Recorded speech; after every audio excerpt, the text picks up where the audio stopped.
역대하 29장. 히스기야가 왕이 되었을 때의 나이는 25세였습니다. 그는 예루살렘에서 29년 동안 다스렸습니다. 그의 어머니는 스가랴의 딸 아비야였습니다. 히스기야는 그의 조상 다윗처럼 여호와께서 보시기에 옳은 일을 했습니다. 히스기야는 왕이 된 첫 해 첫째 달에 성전의 문들을 열고 그 문들을 고쳤습니다. 히스기야는 성전 동쪽들로 제사장들과 레위 사람들을 불러 모아 그들과 만났습니다. 히스기야가 말했습니다. 레위 사람들이여 내 말을 들으시오. 그대들은 여호와를 섬길 준비를 하시오. 그리고 여호와의 성전을 거룩하게 하시오. 성전을 더럽히는 것들은 성전에서 다 없애시오. 우리 조상들은 하나님께 복종하지 않았고 여호와께서 보시기에 악한 일을 했소. 그들은 여호와를 저버렸소. 그들은 여호와가 계시는 성전에서 예배드리는 일을 멈추고 여호와를 배반했소. 그들은 성전 현관문들을 닫아버리고 등불도 꺼버렸소. 그들은 거룩한 곳에서 하나님께 향을 피우지도 않았고 번제를 드리지도 않았소. 그래서 여호와께서 유다와 예루살렘의 백성에게 크게 노하시고 그들에게 벌을 내리신 것이요.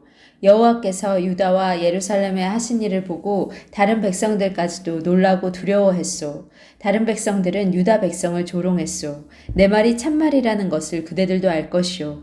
우리 조상들이 전쟁에서 죽임을 당한 것도 다 그 때문이요. 우리의 아들과 딸과 아내가 포로로 사로잡혀간 것도 다 그 때문이요. 이제 다 히스기야는 이스라엘의 하나님 여호와와 언약을 맺기로 다짐했소. 그러면 여호와께서 더 이상 우리에게 노하시지 않을 것이요. 그대들이여 이제는 시간을 낭비하지 마시오.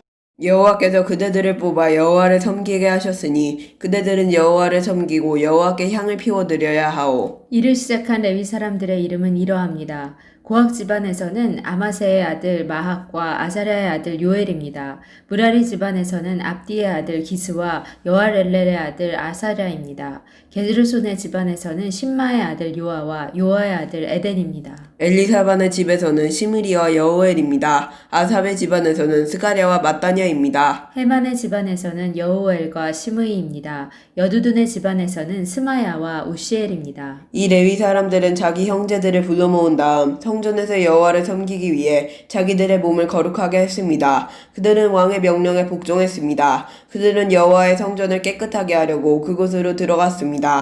제사장들도 여호와의 성전을 깨끗하게 하려고 그리로 들어갔습니다.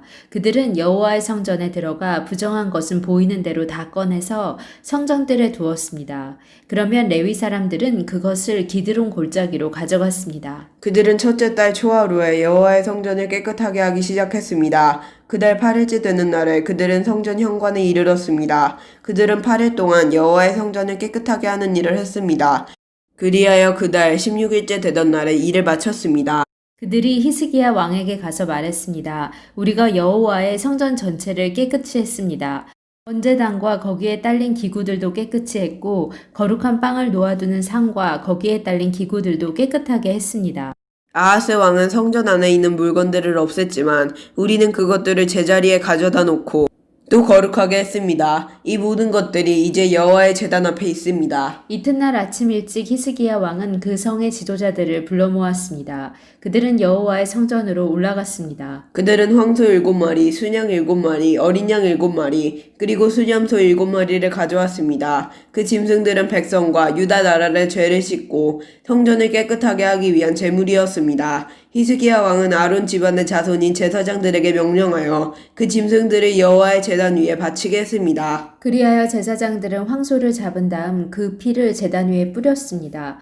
순양도 잡아서 그 피를 제단 위에 뿌렸습니다. 다음에는 어린 양을 잡아서 그 피를 제단 위에 뿌렸습니다. 그런 뒤에 제사장들은 수염소를 왕과 거기에 모인 백성 앞에 가져왔습니다. 그 수염소들은 죄를 씻는 제물인 속죄제물이었습니다. 왕과 백성은 수염소들 위에 손을 얹었습니다. 그러자 제사장들이 순염소를 잡고 그 피를 제단 위에 뿌려 속죄제로 삼았습니다. 이렇게 이스라엘의 죄를 씻기 위해 순염소를 제물로 바쳤습니다. 이 모든 것은 왕의 명령대로 되었습니다. 히스기야 왕은 여호와의 성전에 레위 사람들을 두고 세금과 비파와 수금을 연주하게 했습니다. 그 일은 다윗 왕과 선견자 각과 예언자 나단이 명령한 일이었습니다. 이는 여호와께서 이들을 시켜 내리신 명령이었습니다. 그리하여 레위 사람들은 다윗의 악기를 들고 섰습니다. 그리고 제사장들은 나팔을 들고 섰습니다. 히스기야가 제단 위에 태워드리는 제물인 번제물을 바치라고 명령했습니다. 번제물을 바치기 시작하면서 여호와께 노래 부르는 일도 시작되었습니다. 나팔도 불었습니다.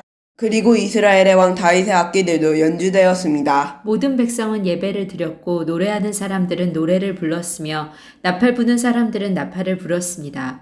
태워드리는 제물인 번제물을 다 바칠 때까지 그렇게 했습니다. 제물을 모두 다 바치고 나서 히스기야 왕과 거기에 모인 백성들이 하나님께 예배드렸습니다. 히스기야 왕과 그의 관리들은 레위 사람들에게 명령하여 다윗과 선견자 아삽이 지은 노래로 여호와를 찬양하게 했습니다. 그들은 기쁨에 겨워 하나님을 찬양했습니다. 그리고 하나님께 경배를 드렸습니다. 그런 뒤에 히스기야가 말했습니다. 이제 그대들 유다 백성은 여호와께 바친 몸이 되었소. 여호와의 성전으로 가까이 나아오시오. 제물과 예물을 바쳐 여호와께 감사드리시오. 그리하여 백성들은 여호와께 감사드리며 제물과 예물을 바쳤습니다. 원하는 사람은 누구나 번제물을 바쳤습니다. 백성이 번제물로 가져온 것은 수소가 70마리, 순양이 100마리, 어린 양이 200마리였습니다. 이 짐승들은 모두 여호와께 태워드리는 제물인 번제물로 바쳐졌습니다. 여호와를 위해 거룩히 구별한 예물은 황소가 600마리, 양이 3000마리였습니다. 번제물로 바칠 짐승들의 가죽을 다 벗기기에는 제사장들의 수가 모자랐습니다. 그래서 제사장들의 친척인 레위 사람들이 그 일을 도왔습니다. 그들은 그 일을 마칠 때까지 그리고 다른 제사장들이 여호와를 섬기기 위해 자기 몸을 거룩하게 할 때까지 제사장들을 도왔습니다. 오히려 레위 사람들이 제사장들보다 자기 몸을 거룩하게 하는 일에 더 열심이었습니다. 제사장들은 많은 번제물 외에도 화목제물의 기름과 부어드리는 제사인 전제도 드려야 했습니다. 여호와를 섬기는 일이 여호와의 성전에서 다시 시작되었습니다. 하나님께서 백성을 위해 모든 일을 잘 마칠 수 있도록 해주셨고 그 때문에 히스기야와 백성은 매우 기뻤습니다. 아멘.